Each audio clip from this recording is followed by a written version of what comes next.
Welcome to the SportsPro Podcast.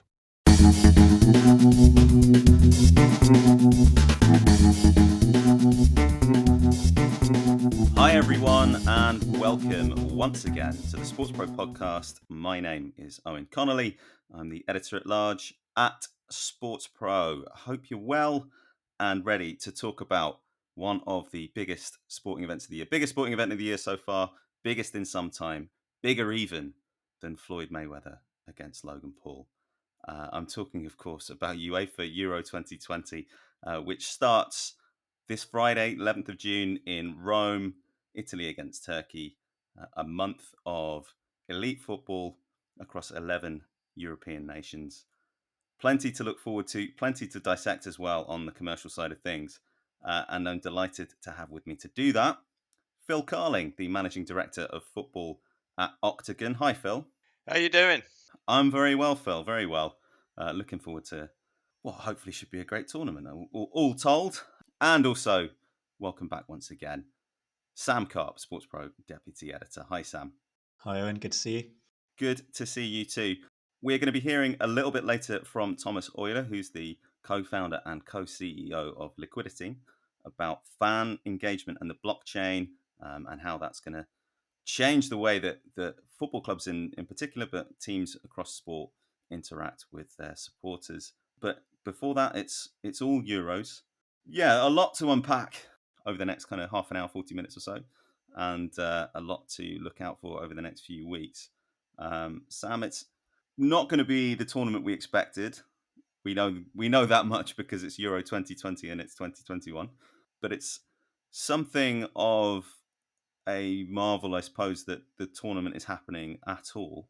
We were talking just before we came on about the situation in South America. That is developing a little too quickly for this podcast. We're recording on Tuesday. We're expecting some developments there over the next couple of days before this podcast goes out on Thursday. But I suppose to be commended that they have managed to pull this off at all, given everything that's happened in the last year.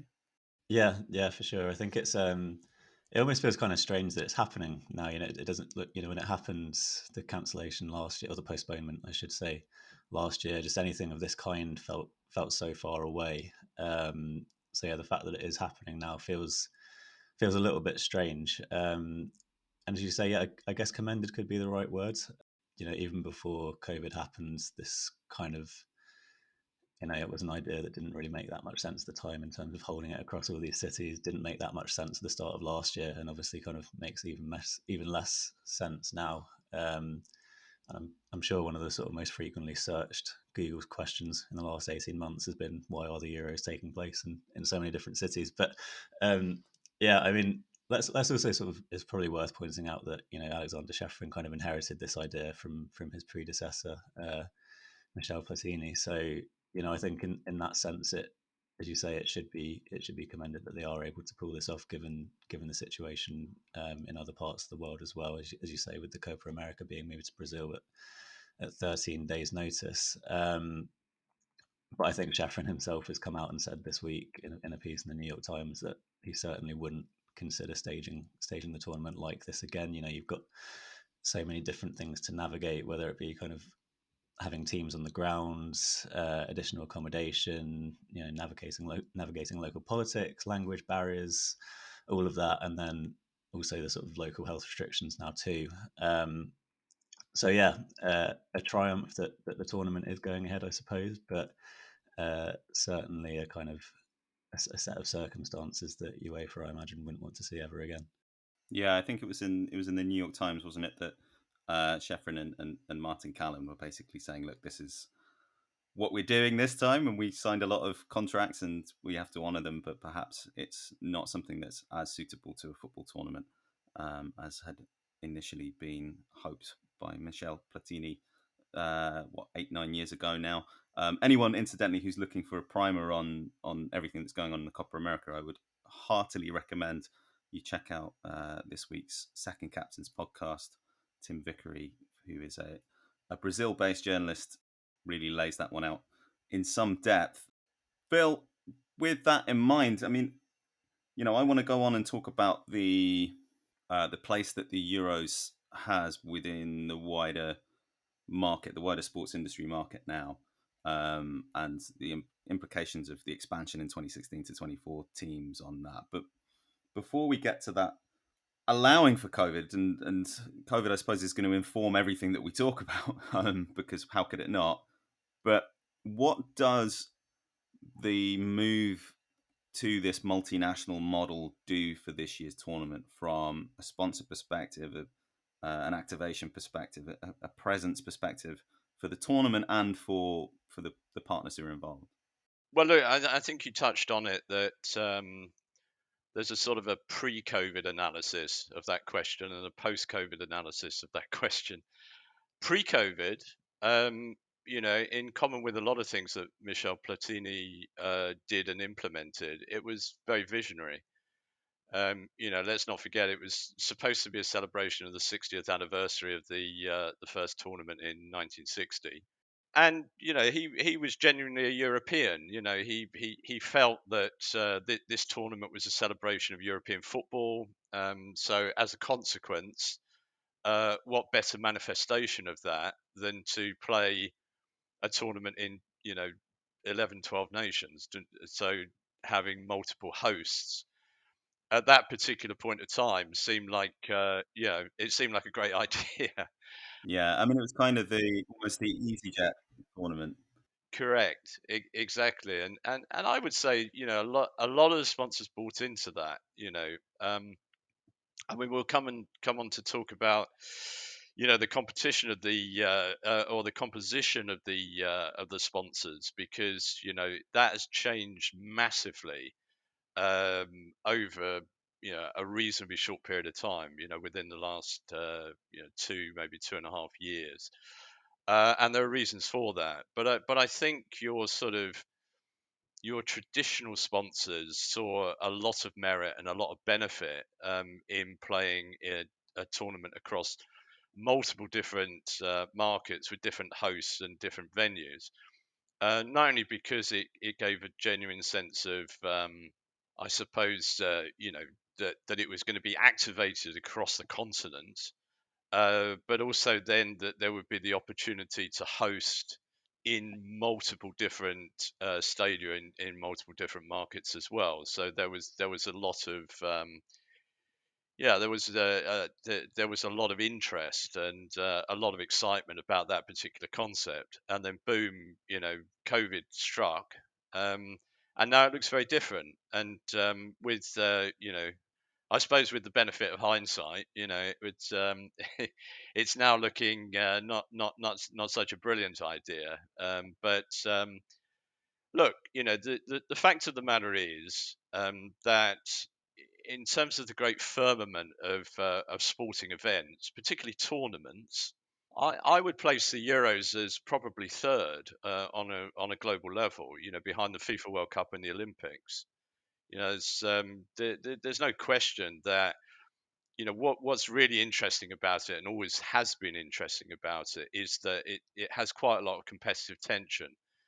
So the broad quality of the teams that are participating, and therefore the technical standard of the competition, is not only exciting for Europeans and people who have a dog in the fight, but actually anyone who likes football on a global level will tend to tune in and watch, because they know they're going to see, a level of excellence, which sadly has been diminishing in international football for the last 30 years. I think we've become so used to seeing very high technical levels from elite club football, and that's expressed through things like the Champions League in particular, that when you watch international football, sometimes it can look a little bit substandard, almost. So that if you like, that widening gap, if you like, between elite club football and international football, it has been a little bit of a concern, I would suggest, to the people who are responsible for these tournaments. But what you find with the Euros, I mean, particularly after the group stages, is a level of competition and a technical standard that is easily the equal of the best that we see in elite club football. So I think as a spectacle, I think in terms of global eyeballs, I think in terms of interest, particularly now, we've been starved, if you like, of seeing these tournaments. I think that it's going to be a really great 3 to 4 weeks. Yeah, well, it's 4 to 5 weeks now, Phil, because the the other aspect of the format that has been less discussed this time, but was a very big talking point 5 years ago now when Euro 2016 happened in France, was the expansion from 16 teams to 24, um, which I suppose in its way confirmed what you say about this being, of the continental tournaments, this is the one that has the global appeal in it, and it was kind of making a push for that and trying to scale up in terms of the interest. But it does change the dynamics very slightly. The Euros was used to be a very trim tournament. I mean, until '92 there were 8 teams, so you knew it was an elite competition, and it was over and done with very quickly, and you got into the kind of the meat of it and the real high stakes very very quickly. It became more of a festival, I suppose, in France 5 years ago, and that has continued, albeit in a slightly diminished form because of public health restrictions this time. What does that change about the commercial value when it becomes about volume and it becomes about the party for quite a long period of it, and the real tension comes in the latter 2 weeks in the same way that it does in a World Cup? Well, I mean, most obviously, there's more inventory. So, from a purely commercial perspective and a UEFA perspective, there is the opportunity to, first of all, in terms of the broadcasts, there are more live games effectively. Therefore, from a broadcast perspective, it does drive value, because there are simply more matches. I think that has a sort of a knock-on effect in terms of the sponsorship side of it, because we although there is a lot of investment now from new economy and areas of the economy that weren't previously invested in sponsorship, and the metric really was always about eyeballs and the sheer scale of audience. That is still very important, and building the tournament to 24 teams and stretching it, if you like, gives the brands it definitely gives them more audience, not only in Europe but from a global perspective as well. And it's also the fact that the tournament is on a free to air platforms in most countries. So again, the sheer accessibility of the tournament is very high. It does have effect on broadcast values, of course, even with 24 teams. But from a sponsor perspective, you're going to be getting, should England make the semi-finals, let's say, you will comfortably reach 20 million homes in the UK, and there are very few events that can deliver that sort of event level television.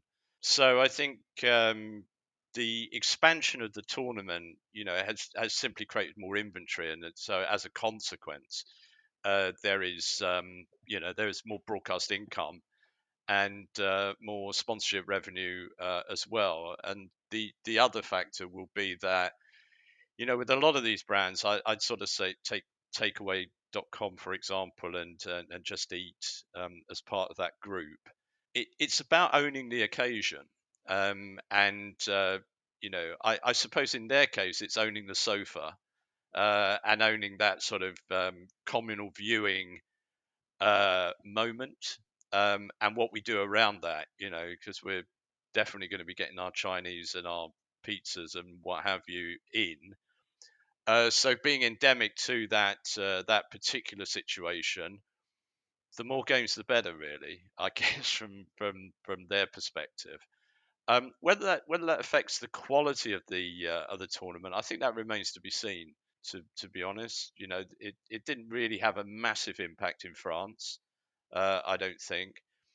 I think going forward, the key thing will be build in the build up to Germany, for example, will be the fact that they're looking to not so much have the Euros as a tournament, but to be able to offer it as as something that works over a 3 to 4 year time frame, because that has been quite often a criticism of the commercial partners, is that really the activation was a flagpole month, where everything happened, and the ability to extend, if you like, the messaging didn't really exist. You had the draw, which normally happened in December. Then you had a sort of a 5 month hiatus. Then you had the tournament. So from an activation perspective, filling in those gaps and making the Euros, or National Federation tournament, as in the round, sort of work across the multiple years, was a big challenge. And actually, the new format, which involves the Nations League as well as the qualifiers, is very much geared towards solving that conundrum, if you like. Sam, you've been writing the commercial preview of the tournament for sportspromedia.com, and one of the things that I'm sure you will have picked up on is the entry of some new partners, some of whom have come in through that Nations League partnership, or combine it with a Nations League partnership, like Alipay, and were active in 2019 in Portugal, and some who've come in since then. Just Eat and TikTok, I think, are probably the ones we'll see a good bit from, because of the ways in which they're able to engage with the tournament. What are some of your expectations on that side? It's interesting. I mean, because I was looking at kind of how the sort of makeup of the sponsors compared to the last edition in 2016. So you're going through it now, and I think this also kind of speaks to the appeal of the tournament, as Phil was saying there. I don't think there's, outside of the Olympics and the World Cup, I'm not sure there's many events that have the ability to retain both the excitement and the engagement that the Euros does over this prolonged period of time. And as I say, I think that's kind of reflected in the brands that you're seeing involved. So you kind of got your sort of, I guess, your traditional sponsors, you'd say, and your Coca-Colas, Heineken's, Volkswagen's, the brands that you'd typically associate with sponsoring major events. You've got Chinese brands in there, as you say, Alipay, Hisense, Vivo, that are increasingly getting involved in sports sponsorship. Obviously, quite a few of them sponsoring the World Cup as well. And then, as you've mentioned there, you've got these kind of digital first companies becoming increasingly involved, because I think they're sort of really seeing the value in it, in that not only kind of the awareness that it builds, but also kind of the insights that they're going to be able to generate around the tournament. So with a Just Eat, for example, they're going to be able to sort of, what some of the things that they're going to be able to see is kind of, who's ordering, when they're ordering around a game. And then on the TikTok side of things, I think it's particularly interesting because, they only signed this deal or announced this deal anyway, in February. So you would imagine that it's kind of quite an opportunistic play, in the sense that, TikTok's massively built up its user base over the last 12 months. It's become part of the conversation because of the pandemic. And this tournament really gives them opportunities to capitalize on that. So, we always, I think we often talk about the second screen experience around these tournaments, and this is kind of an opportunity, as Phil was saying there, to kind of own that in a way. We're quite accustomed to the likes of Snapchat, Twitter doing partnerships with these major events, sort of more content-focused partnerships, obviously. But in sponsoring the event for someone like TikTok, getting that awareness, kind of driving downloads during the tournament, is something that, could really help them to gain a foothold. But at the same time, it's quite a bold move, I suppose, in kind of signing up for a tournament 4 months before it's due to start. But I suppose the nature of TikTok as a platform is that it is quite reactionary. It is able to react to trends, topics, and I suppose that's something that they're going to be able to do throughout the tournament as well. I think in terms of that composition, of the sponsor family, it's really interesting because it's almost a changing of the guard. If you look at France 2016, you had Turkish Airlines, you had SOCAR, McDonald's, Carlsberg, Hyundai, Kia, those were, if you like, almost your go-to brands when it came to tournament football. Not one of those renewed, not one of them. So you had that sort of, I hesitate to call them old guard. They're not, but they were your sort of, as I say, your sort of go-to categories, and in many cases go-to sponsors. But what they've been replaced by is fascinating, and you're absolutely right that a lot of those deals got done within the last year, 18 months. So there was a point at which, when the old guard departed, there was a lot of interest, particularly from within the industry, as to whether UEFA would be able to replace them. But replace them they have, and as you say, you've got Alipay, you've got Booking.com, obviously, again, new economy. You've got Just Eat and Takeaway.com and TikTok as well. All of those. I mean, I TikTok really surprised me. I didn't see them as a potential sponsor for something like the Euros, but having watched the ad that they've been playing out, I think it's superb, really superb. So I'm fascinated to see, what the impact is on their business, and I would imagine that it's going to allow them to almost completely reposition themselves, because they're very much associated with people my sort of daughter's age. I always think of TikTok as something that like that, but picking up global and European football fans, that's going to open up a whole new demographic to them. So how it gets used would be really fascinating.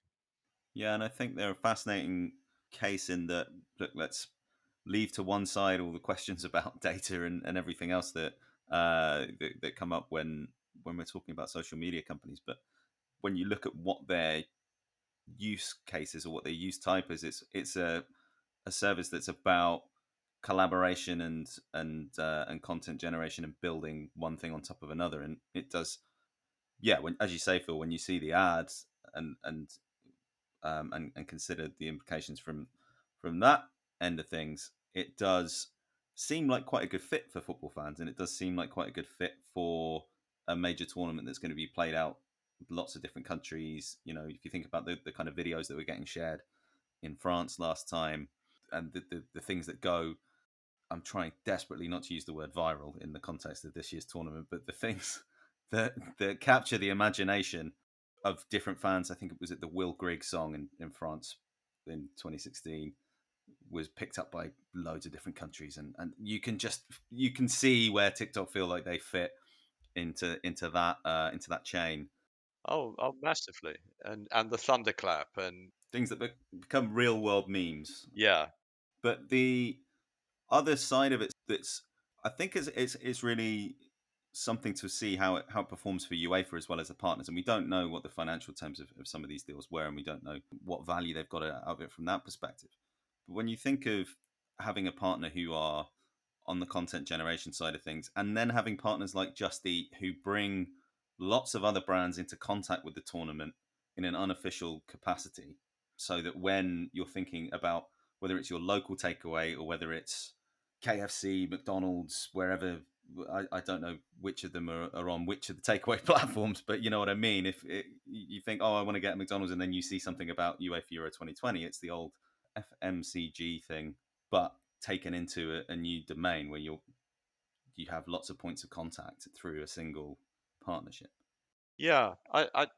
I mean, going on to the revenue point, I think, I mean, France was around about 2 billion, and that would have been probably just over, probably a 55-60% would have been broadcast income.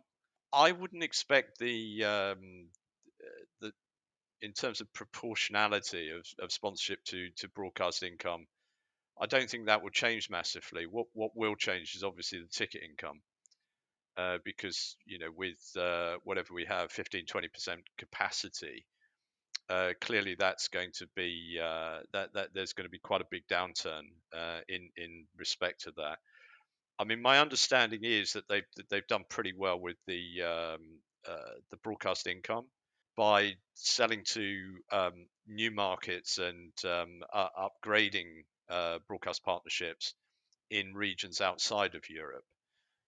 So I would expect there to be some growth, but not it won't be huge. So I think their expectation is that with the next cycle, they can they can kick on, and obviously that's marketed and sold by CA11. So I think their expectation is that they will continue that relationship, and they'll. I suppose the task with the current Euros is to, I suppose, hold the fort with the expectation they could kick on in the next cycle. Sorry, just to jump in on the value side, it's interesting because I thought I'd have a look at this before we came on, just in terms of how much they made from commercial rights revenue last time, and that was up 50% to just over 480 million euros that was for 2016. Hopefully, I've read the financial statement right. But yeah, I mean, going into Sorry, this, that's sponsorship. That's sponsorship, right? yeah. But yeah, so yeah, around 480, yeah.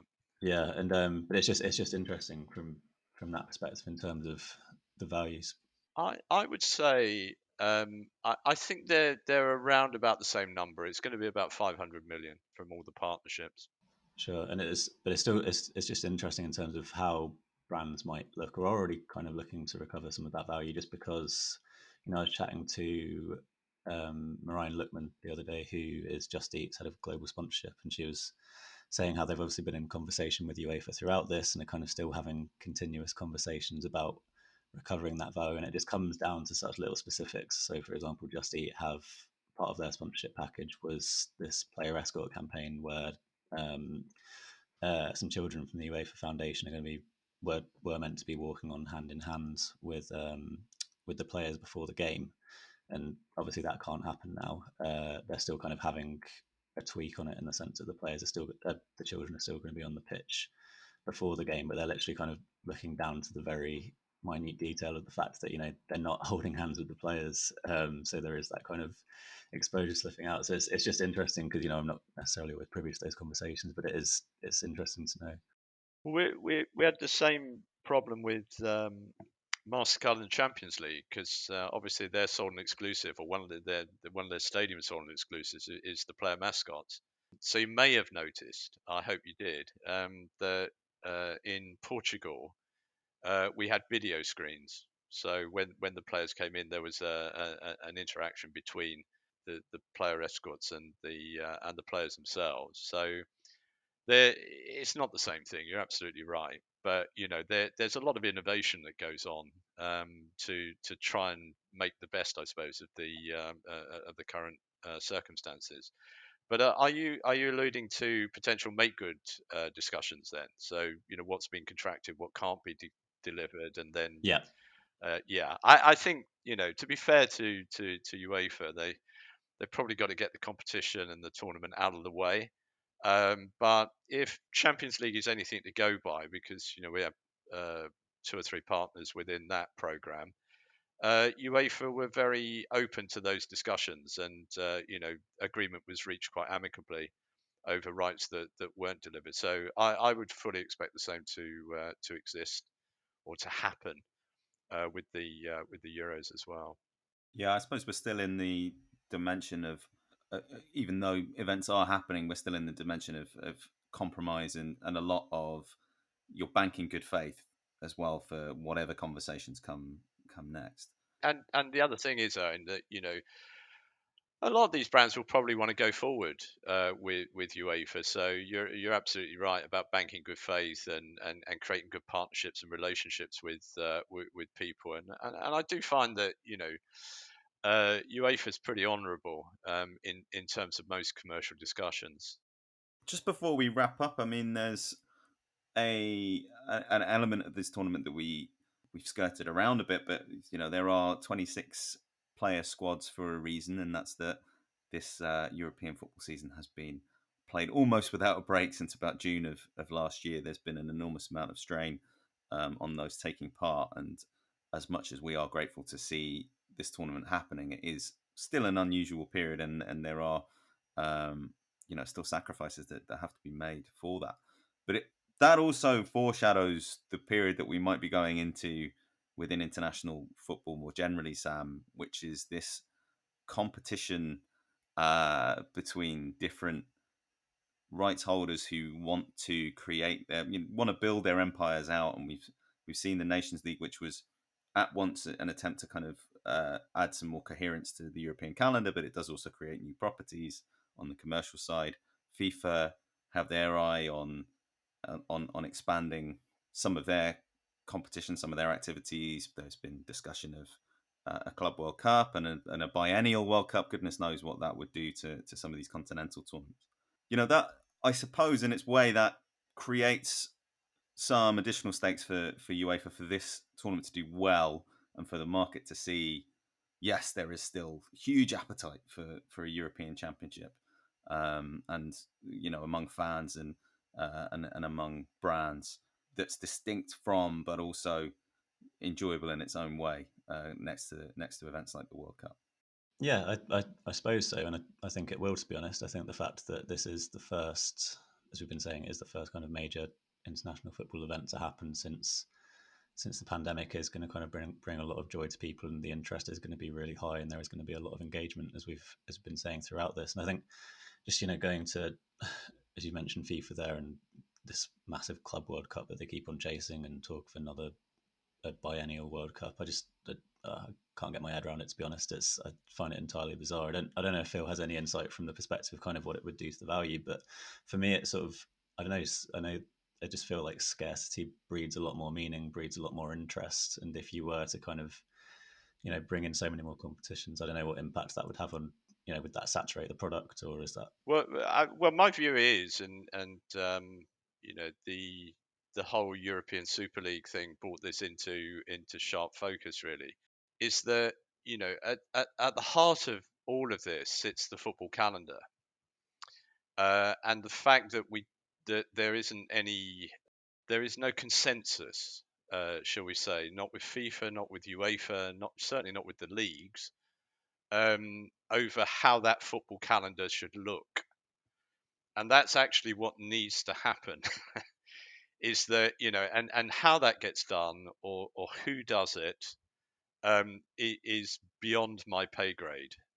But it is very clear that is the single most important development that needs to happen, so that the players, and we're talking about 700-800 individuals, from a global talent pool, they're all, the demands on them are ludicrous, and it can't really go on. So at some point, someone is going to get hold of the football calendar and say, right, we're going to play international tournaments here.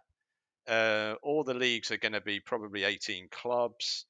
They're going to be that calendar is going to be coordinated, however that can get done, including South America and North America.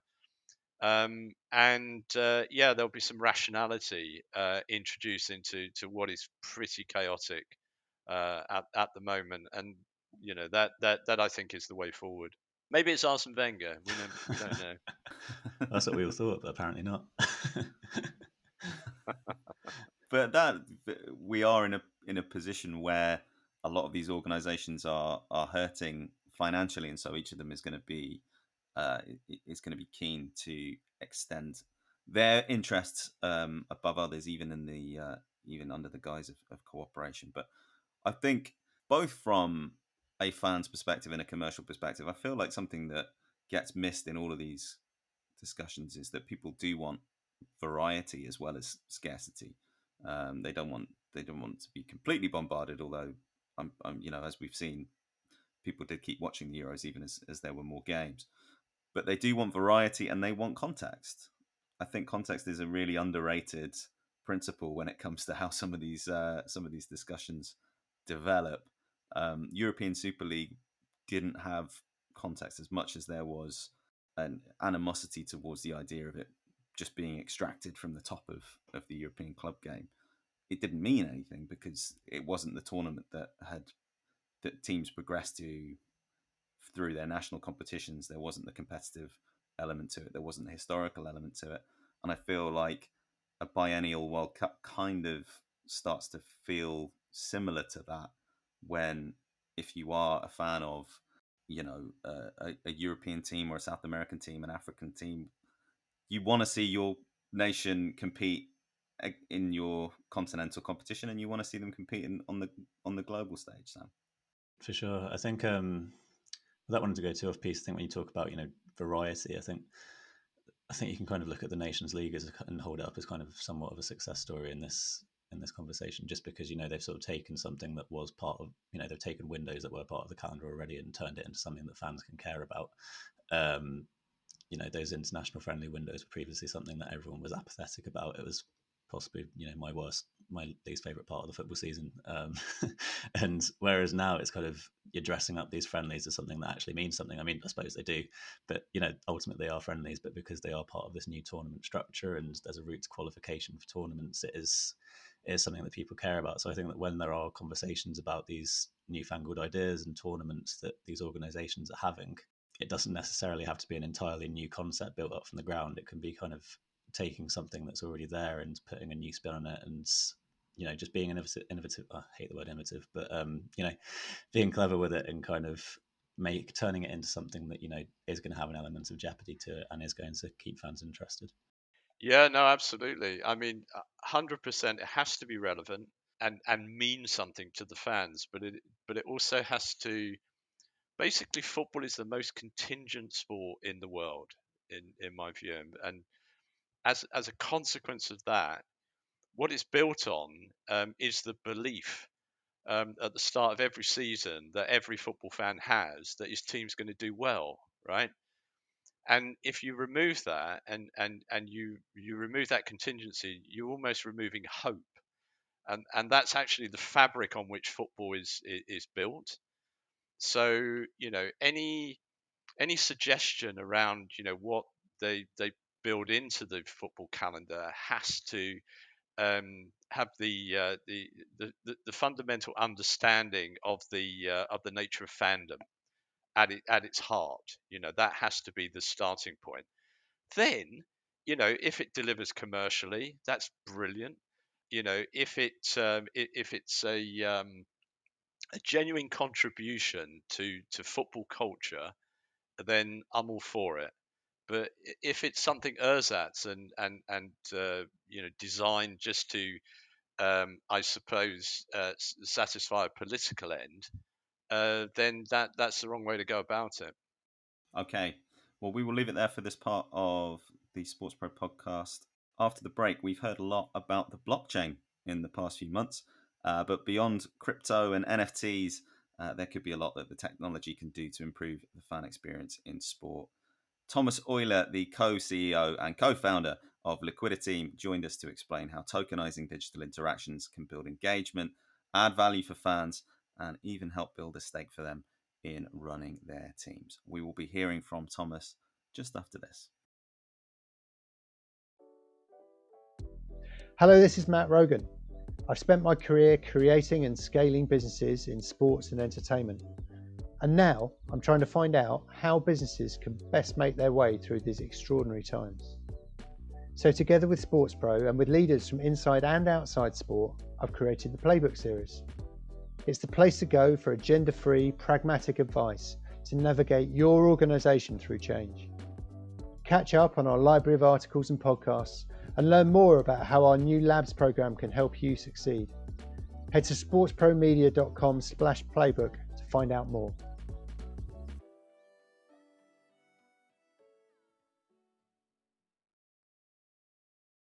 Thomas Euler, co-founder and co-CEO of Liquiditeam. Welcome to the Sports Pro Podcast. Hello, I'm glad to be here and to be chatting about what we're going to chat about. Well, I'm very, very pleased that you can join us. So we're going to be looking at the digital tokens market, the possibilities of blockchain and digital tokens for kind of managing the sports economy and more specifically managing the relationship between teams and their fans. First of all, though, just to give us some context, how would you introduce Liquiditeam? What are you guys doing over there? So at Liquiditeam, we started 2 years ago to think about how we can leverage blockchain technology for the sports market, and we have two main products and lines of service. One is a alternative financing solution. We call it the Sports Invest platform, where we allow sports entities like clubs or individual athletes even to use what is called a digital security as a new means of financing. But the most prominent and I guess the subject that has gotten the most traction in the market is our LT Fan platform. LT Fan platform is a fully customizable solution that allows clubs and individual athletes. We are, for instance, working with Borussia Dortmund and NBA point guard Dennis Schröder, who plays for the Lakers, allows those rights holders in business lingo to set up their own community for their fan base, and it's a tokenized community, so we use the mechanism of a token inside this. So I sometimes like to describe it as the Shopify of fan engagement, because really our goal is to build this platform that allows every operator to set up their own owned community, including different business logics, because there is, as you are well aware, a lot of attention for sports on the internet, and what most teams and athletes currently do is they leverage social media. But so at social media, of course, the amount to which they can build their own business on top of it is limited to an extent, and we believe that there is a great upside and necessity to bring more owned platforms into the sports market, which allows to have more access to data, more monetization and business model options on top of all this fan interest.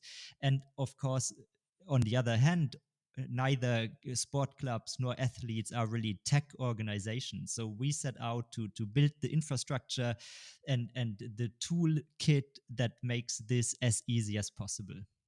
We'll unpack some of that stuff as we go, but what was your background coming into it?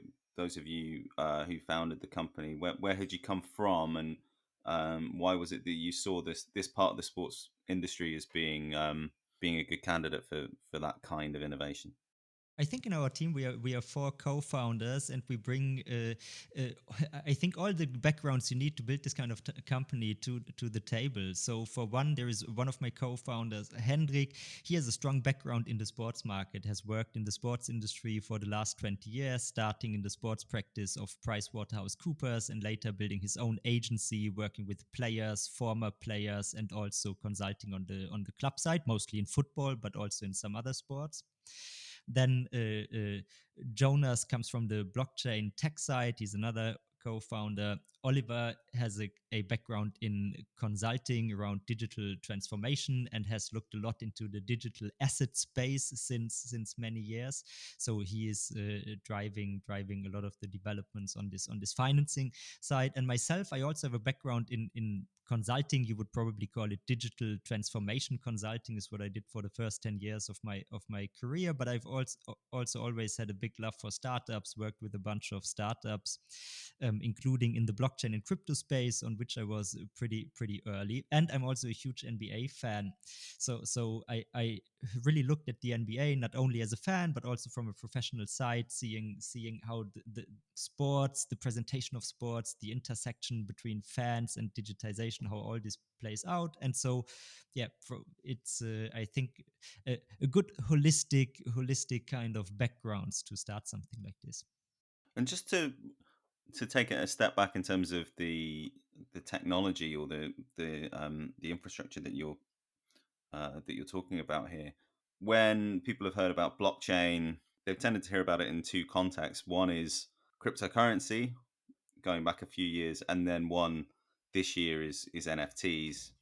And yeah, there's been a lot around the blockchain underpinning these quite noisy, quite busy markets where there's a lot of excitement, but people kind of can't quite get their head around the practicalities of what these things are on a day-to-day basis. But you're talking about tokenization, so let's think about what the blockchain does. I mean, everyone I think has a pretty rudimentary grasp of the idea that you have this digital ledger that can kind of secure transactions without needing a third party. But what's what are we talking about here in terms of what the blockchain can do um, in underpinning some of these relationships? Sure. I mean, if you want to take a step back and look at blockchain, not from a super technological level, but rather from the standpoint of what does it do and what does the technology bring to the digital space.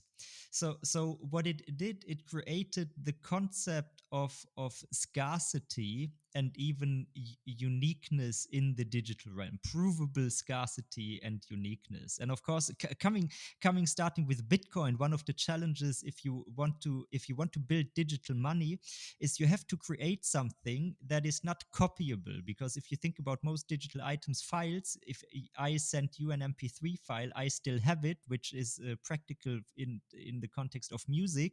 In terms of money, it's not super useful. I mean, depends who you are. If you can clone money, that's obviously great for you. But then the monetary system is led ad absurdum. So that is why that transferable digital object that is not copyable that Bitcoin invented is one of the key properties. But now you can use this for all kinds of different use cases. So of most people heard about, as you correctly stated, the cryptocurrency use case for blockchain, and then specifically in the sports world, NFT was like the hype topic of the first quarter 2021.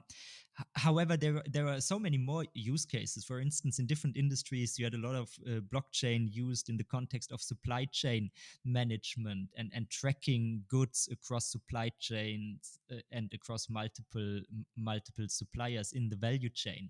And there is a lot more. And essentially, what Bitcoin did by bringing blockchain technology to the world, it created a broad design space that leverages some of the properties. There are some others that are noteworthy in the context of blockchain. For instance, that because these are like peer-to-peer networks, the information is not controlled by one single entity and party, but it can be verified and even controlled by an entire network, for instance. So that is some aspect that lends itself in many environments where you have different parties belonging to one ecosystem and having to cooperate, but they are also competitive, and that is something that can maybe be leveraged very well in the sports world. For instance, when it comes to revenue distribution, right? That is one of the use cases, but there are many others. And without going too far left and right, what I did a while ago is I co-created a framework called the token classification framework, which basically had the intention to create a lingo and system around different tokens. Because, for instance, what we do at LT Fan Platform is what I would classify as a community or social token. So it has this property of being this unique object, and it allows you to get access to certain things in the platform, in our LT Fan platform. So, for instance, fans can unlock unique content. They can participate in crowd ideations where the community can brainstorm or can participate in interactive actions. And basically here it's partially a reputation point, partially a platform currency, how you can think about the token. And there are many of these systems and ideas that really came from the blockchain space into other areas of application. So we're talking about tokenization here as a means of generating some fan engagement, but also delivering some value to those fans at the same time, and we'll get onto that in a sec. But you know, something that is important for football teams, to take a broad example at the moment, because you guys are working with BVB, is the fact that they've lost a year of income from their stadiums, and they've lost most of a year of income from their fans in terms of that part of the direct financial relationship they have with their fans. as well as, you know, losing that part of the community interaction. But they also have to reckon with 10 years maybe where there's going to be a lot more uncertainty in the broadcast market. So, you know, tokenization is a way for those clubs, I guess, to get a bit more control back over some of their revenue streams and some of their ability to create value, create IP, create new types of content and within their community.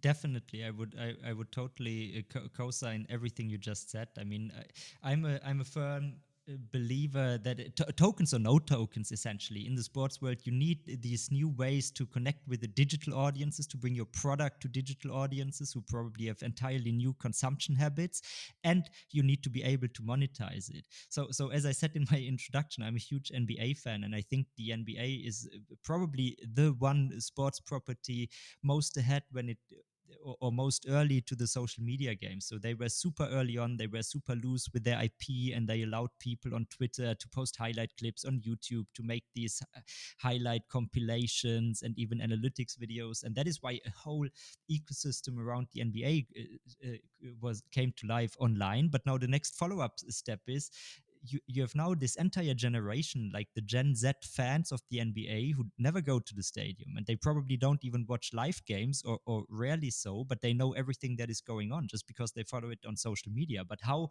and this is going to be the next challenge in all of sports. Now, if you have this fragmented digital attention fan base, then how can you monetize this? And you need to be able to build these digital business models that are in line with the habits of this fan generation. And that is where our philosophy is to say, okay, the narrative and the storylines of sports, they will always, they are universal, they will work whenever, but you need new ways of packaging this, and that is what we are building. But if I would be in a sports organization, then finding these new revenue streams or in a digital way would really be top of mind. And COVID was nothing but a catalyst for this, to be honest. What are some of the ways in which you can apply this so that you are, obviously you want to give fans a reason to buy a token rather than buy a product from you digitally, or, you know, just exchange money for content or exchange money for whatever merchandise, or, you know, why do you take this relationship outside of that direct transaction that used to happen between fans and teams, or fans and leagues? Where do tokens come into that to add another dimension that wasn't there before? So when we talk about tokens broadly, then you need to understand the different models that you see out there. So in the NFT case, for instance, it is pretty simple, because you create this collectible rare object, and if you do something that people really want, which I guess in many use cases remains to be seen how many people will really want these NFTs long term, but I definitely believe there will be digital objects that people want, and then you can charge a price. That is fairly simple. Then in the context of like a community and social tokens, it's more about relationships. So what people have learned, and how like the digital media landscape is developing, very often you will people hear talking about the creator economy, because who do young people follow? They follow YouTubers, live streamers, and these are the people they interact with, and they are super well aware that while they can have very easily a relationship and not only be passive consumers, still the attention and the time capacity of their favorite creators and influencers is limited. So we see a lot of models, and ours fits directly in there, where we say, okay, like you need to be able to have some kind of measurement and some kind of instrument to make these valuable interactions really valuable. And while so in our solution, for instance, you don't necessarily have to sell tokens to your fans. You can also give tokens to your fans for doing certain things, for instance, for logging into the app, or for coming to your stadium. If you make some check-in option available in your stadium, then you can reward these actions, and you can also use your sponsors to give them away. But what you then can use tokens for in our solution is, you can, for instance, use them to propose ideas to your club, vote on the ideas of others, and you can of course unlock exclusive content. You can participate in ask me anythings with a player of a club. And so inside the community, the token is not only a tool of payment, but it's something that you get rewarded for if you do contributions, and you really create some kind of, yeah, if you want to use economic terms, you could say it's an economy really that is evolving, but you just create a community with a reward mechanism, with some kind of gamification, and something that keeps people engaged. And I think one concept I really often think about is digital proximity, because if so currently fans very often in many countries still can't go to the stadiums, to the arenas, but also on top of this, fans are currently all across the globe. I'm in Germany, but I'm a huge NBA fan, so I will probably very rarely be close geographically to the games I'm watching. Still, I want to be involved, and to me, the token there really is a tool to create this proximity and allow for more interactive relationships, and of course also as a business model enabler, because in the end, all this thing needs to be, the content needs to be produced, people need to be working on this, and it's just a fair game, and even necessary to build business models around this. To take it back to part of your first couple of answers, this is a way for teams to put their arms around that value. They're not then, because you have this kind of engagement in the digital space anyway. Some of it is monetized, some of it isn't.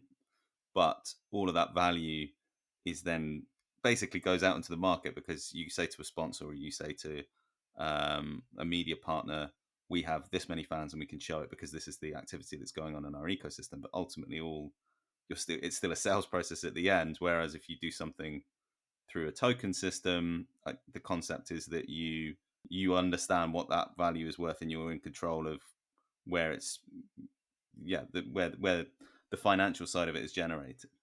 Yeah, definitely, it makes all this more measurable. But also, even if you don't think about token per se, I think it is in some use cases for the sports industry that leverage tokenization. It's really critical to have the token at the center, right? But even if you think about NFTs, it's not so much about the token than about like the attached media object that either is cool and people want to have it, or it's not cool. So either it's a dunk of LeBron, which people really want to have because it's LeBron and it's a dunk, or it's not. So it's really not so much about technology. That is just something in the background layer. In the end, you need to build these digital services that people really want.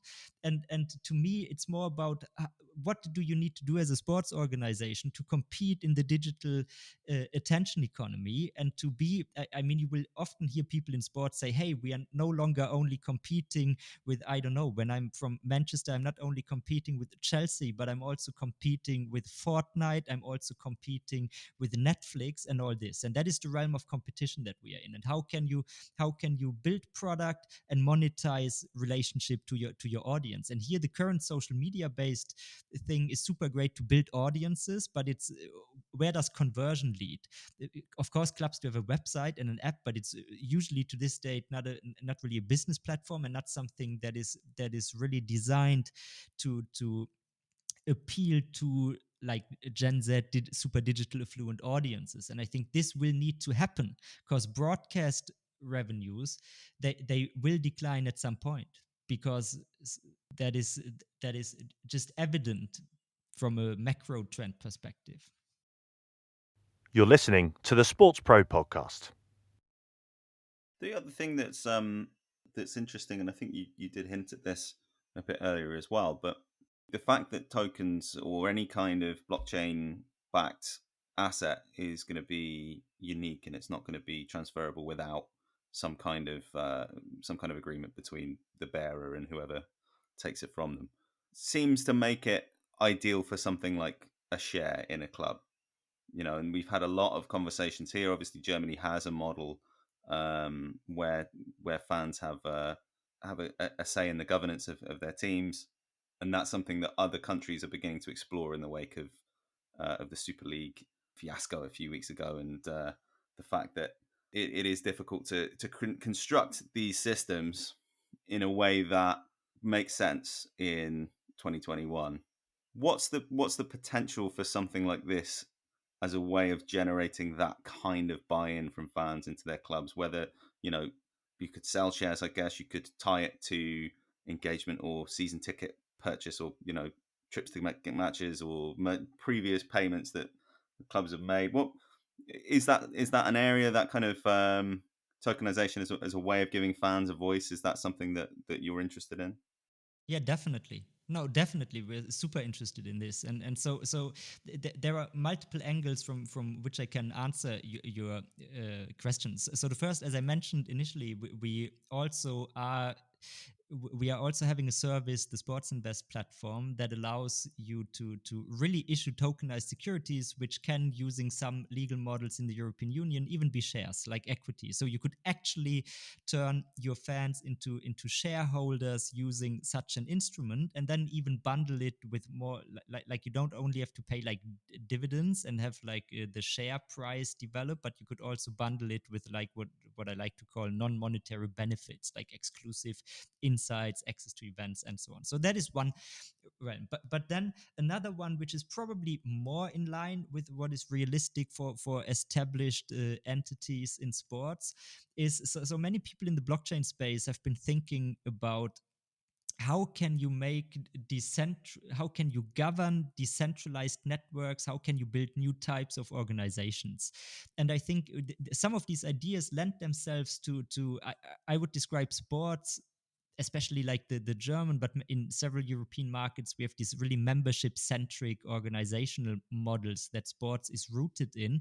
And if you would want to update this to the digital world, then these tokenized systems really, really lend themselves to it, because you can say, okay, what is a fan? It's basically a member of my community, and he can probably become a member, paying a fee like you do here in Germany if you want to become a member of an association. Here it's called an EV, eingetragener Verein, and then you can what do you have to do? I mean, if you take the old analog model of this, then you get like an ID card that you have, and probably you get a monthly magazine and a few other perks like access to tickets and whatnot. But if you want to make this appealing to a digital generation, then you cannot do it this way. You need to rethink the entire approach, and whether or not you put a legal structure behind it, or you just make a club, right? Like Nintendo. When I was a kid, I was a member of the Nintendo club, which was really cool because I did get all the free stuff and the stickers. And now you need to do this digitally, and that is something that we from a product side want to enable. And it would really you can go even further, because one benefit of blockchain technology is also reliability of information. And so what we, for instance, enable is votings, and even like crowd ideations. We have a thing where you can ask a question or describe a challenge to your community, and then they can chime in with ideas. They can rank these ideas, and then you can do something with those ideas. And if you wanted, you could really build new models where you give a lot of influence and say to your fan base. Now, you can also use all this in a very playful way and more about co-creation around the fan experience. What content do you want, and so on. But if you wanted, you could really give like some kind of governance authority to your fan base, and that is something I would love seeing. And we see some sports orgs starting to experiment with principles like this. I don't know if you've seen fan-controlled football, like this new American football league in the US. Mm-hmm. Their fans could not only decide for team names and the look and feel of the teams, they can now even influence the play calls during live games. So that's not going to happen in Premier League anytime soon, I suppose. But in principle, these models become feasible, and I think to keep a super these, how do you call it, attention deficit syndrome, ADS, is that what you call it in English? Yeah, this generation engaged, you cannot think of them as like just passive consumers of a 2-hour game once per week. What are some of the challenges that are in the way for blockchain at the moment to make that leap from the fringes, I guess, of the industry to being a bit more central? I think like with every kind of technology, you need to the discussion needs to move away from the technology and towards the use cases and what you can do with those. And that is something that I'm always big on. We gave a talk a while ago in Paris in the blockchain development conference. And one of the claims we made there, to be successful, we need to stop talking about blockchain, which to me, I mean, I like talking about the subject, but it's not core and center of what we do. We don't build a product to build a blockchain product. We build a solution to tackle real problems, which are the ones that I tried to outline to you before. And the blockchain industry as a whole needs to do it. I think that there are some unique things this technology enables, and now we need to build products. And I think NBA Top Shot is a good first example, because now you take some of these properties, namely the scarcity or the uniqueness that you can create, and you bundle it. It's not yet in my mind like a perfect or a system that really takes it to the full extent, because people, for instance, they don't own the real copyright, which you could in theory do. And think how interesting this would be if you could really collect the rights to all highlights from LeBron and collect royalties based on this, right? But technically it's feasible. We need to build these products, and the blockchain industry as a whole, and the more niche sports blockchain industry also needs to do this. And for doing this, you need to build the kind of solutions that people really want. And if you are like we, at the intersection between fans and clubs, then you need to build stuff that fans really appreciate and love. And there are many infrastructure-ish kind of use cases that we also see. They range from ticketing, even tokenized seat licenses, or if you want to go really out there, something that I call micro licensing and tokenized IP, which is more on a long-term trajectory. But even in all these use cases, it needs to be easy for business people to understand, not for tech people. Okay, so with all that in mind, and allowing for the fact that 2021 is proving to be just as unusual as 2020 was in a lot of ways, what can we expect in this space? Let's look out a bit further, say the next 18 months to 3 years. What are some of the next things we're going to be seeing emerging in this space? One trend that I'm definitely foreseeing is that in all these current approaches around like tokenized fan engagement, like consumer products that leverage tokens to build cool, exciting user experiences, we will see what really sticks, what works. And different players, including us in the market, are building towards this. And we will see stuff that goes to a scale different from what we currently see. Because what we currently see, I wrote even on your platform an article about the NFT hype, and including some of the numbers of these use cases. So to be specific, NBA Top Shot, which was at the center of the hype in the sports industry, in the peak month of March, had around 185,000 unique buyers of NFTs. So if you look at it from, hey, there is something new, exciting happening, and you have 185,000 people spending money on it, that is definitely a somewhat significant number. Then if you look at it from typical internet scale, right, where we talk about millions and sometimes even billions of users, then of course it's rather marginal. And the same can be said for many things in these use cases. And we will see what sticks and what is what will connect with the mainstream audience. And again, there counts what I said before. Don't think too much about blockchain and technology. Think about the user experience first, and build stuff that works for end users. And then the second thing is on the infrastructure level. I really think what I just name dropped before, the tokenized IP and micro licensing systems, is something I'm really keen on. We are talking to multiple entities, partners about it, because we also want to play in this space. And just to give you a vision of what I'm thinking about, is as I said before, imagine you could collect all these highlights, for instance, from LeBron, and you could own the copyright. But now also think to earn royalties, you need a standardized system across platforms. So you need something that needs to be context sensitive and smart, so that, for instance, when ESPN uses this clip in a documentary, you get a fair amount of royalties. If somebody posts it on Twitter, then maybe Twitter is paying just a fee to a pool where you get then a few cents from, and maybe if a personal blogger uses it on the private blog, then you don't get anything.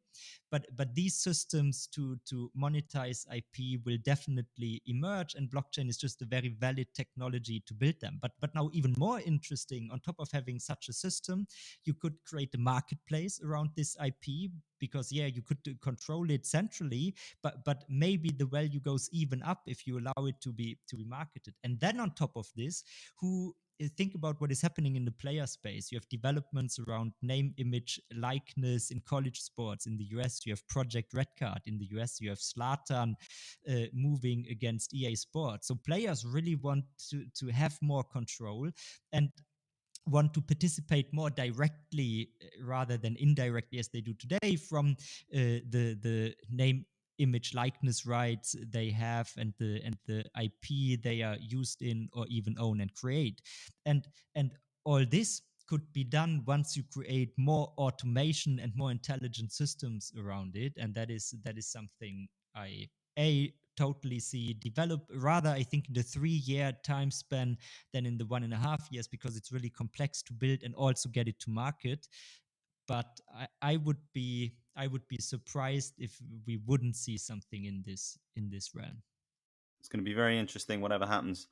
Thomas, thank you very much for your time. I thank you for having me. Help us spread the word about the SportsPro Podcast. Subscribe, like and share our content on social. Join the conversation on Twitter with the hashtag SportsProPod. And if you're enjoying our work, why not leave us a rating and a nice review on your podcast platform of choice. And if you want to get in touch, you can send us an email, podcast@sportspromedia.com. The SportsPro Podcast. We're listening too. Okay, that's it for another SportsPro Podcast for the first of our Euro 2020 editions. Thanks again to Thomas Euler for his time there. Guys, before I let you go, we've got to have some predictions for the tournament itself. We've done all the commercial stuff, so I toyed with the idea of asking who you thought was going to have a good Euro on that side of things, but no, let's get straight to the meat. Who's gonna win? Who's gonna be lifting the the Henri Deloney Trophy at Wembley Stadium on the 11th of July? Well, it's a bit dull, but I'm going France. I can't see beyond that midfield really. But if I want a dark horse, I'm going Portugal.